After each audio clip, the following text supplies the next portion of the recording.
Through this budget, the government tries to invest in the AAA economy, that is agriculture, aquaculture, and animal husbandry, considering the importance of these sectors for food security as well as rural income generation.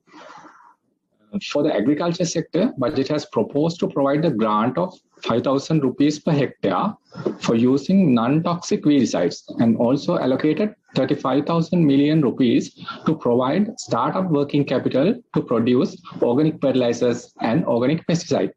While this was expected with the recent ban of chemical fertilizers and agrochemicals, there are no provisions for research and development, extension, and certification for organic agriculture, which are important aspects of promoting organic farming.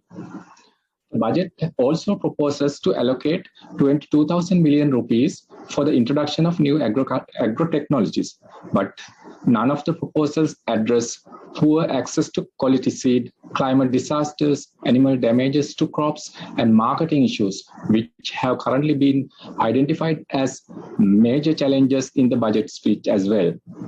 Plantation sector priorities have been replanting new plantations, increasing water supply, and encouraging private investment to increase foreign exchange earning. There is a proposal to introduce new laws on the usage of lands owned by plantation companies. This has to be done with consultation of all the stakeholders to minimize the negative impact on the industry. Also, proposals have been made to invest further in the aquaculture and animal husbandry sectors to increase the production of fish, milk, eggs, and poultry. However, it is not clear whether the investments address the problem of quality breeds and feed.